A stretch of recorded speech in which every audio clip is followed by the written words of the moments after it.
I really admire Mike Rinder. I admire Leah Remini because it took a lot of guts to do what they have done. In the case of Leah Remini, she's been very fortunate that she got her family out intact and that she didn't have to go through any disconnection the way that Mike Rinder has. From what I gather, he's been through hell, just an enormously painful ordeal of losing members of his family. And of course, Ron Miscavige, who you had on. To me, that's the saddest story. He was completely shut out.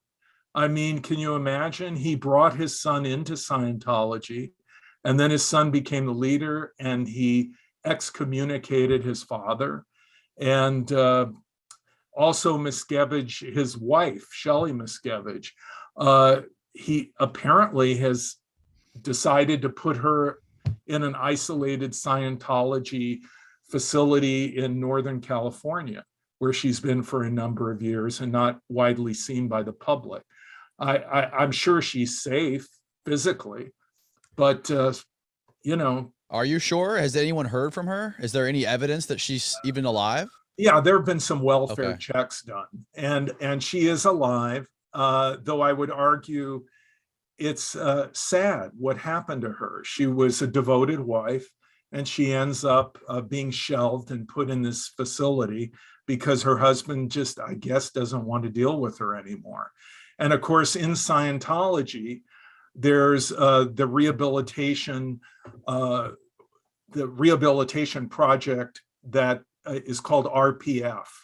And this is basically like a kind of prison in which a number of Scientologists have been exiled.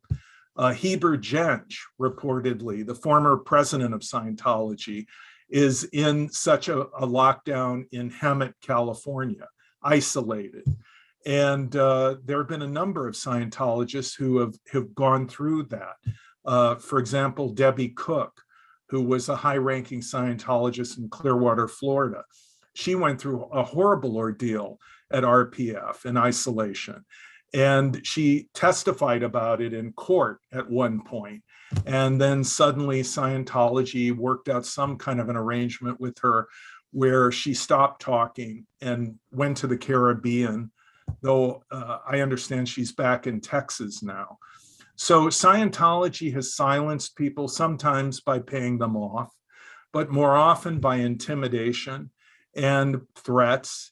And you could see it as a kind of extortion in which they threaten you with excommunication and disconnection from your family.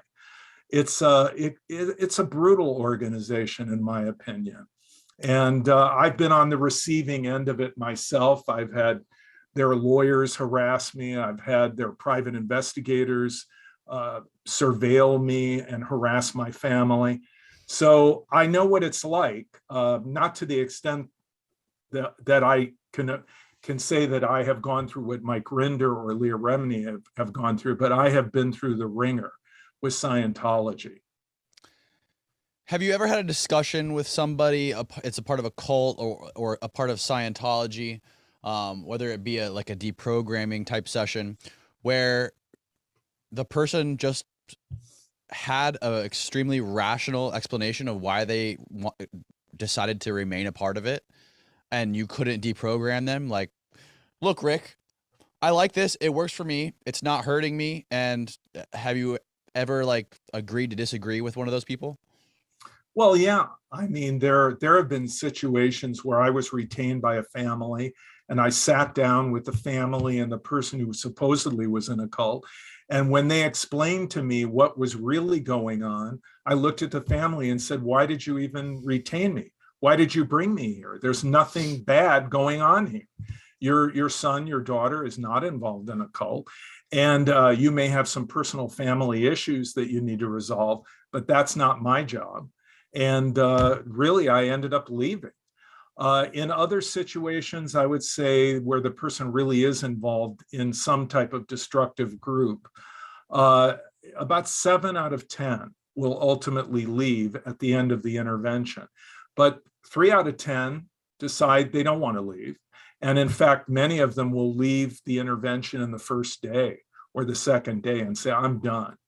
and they may have contacted the group. In this day and age, they have texted people in the group, they've communicated with people in the group, and the group says leave, and they leave.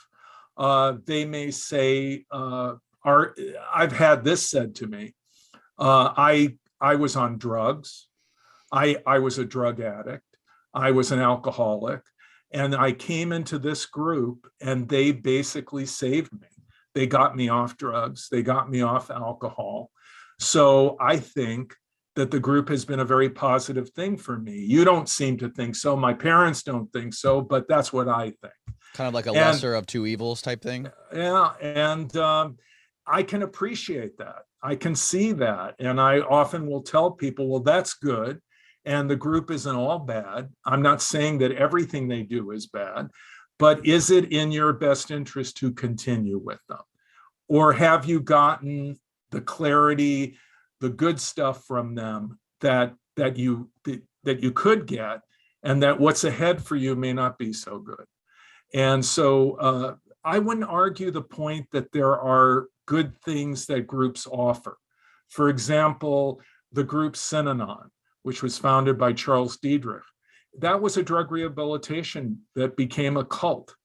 They had an intentional community of addicts, former addicts, who gathered around this very charismatic leader, Charles Diedrich, who was the man who coined the phrase, "Let today be the first day of the rest of your life." And for a long time, Diedrich was helping people, and it seemed like a positive thing. And Synanon grew and grew.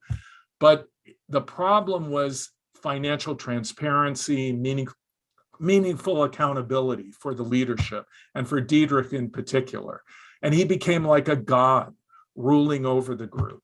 And it became very destructive. A friend of mine, an attorney who had represented former members that were suing the group for personal injuries, Diedrich had a rattlesnake put in his mailbox, and he almost died from venom. And of course, Diedrich eventually would plead guilty to criminal offenses, and the Synanon would be dismantled and would fade away. But I think arguably there were many people, and there are people today who still email me, call me, and tell me Synanon saved me. I was a drug addict. I had a terrible problem with alcohol, drugs, and Synanon was the way that I got healed. And so you're against Synanon, but I got a lot of good out of it. And I won't argue that. There were people that got good out of Synanon, but the ultimate end of Synanon was very destructive. And I think that that good groups can go bad, and good leaders can become corrupted by their own power. And that's the old axiom. Absolute power corrupts absolutely. And so that is what happened, I think, to Charles Diedrich. You could argue that he had good intentions in the beginning, but he lost his way.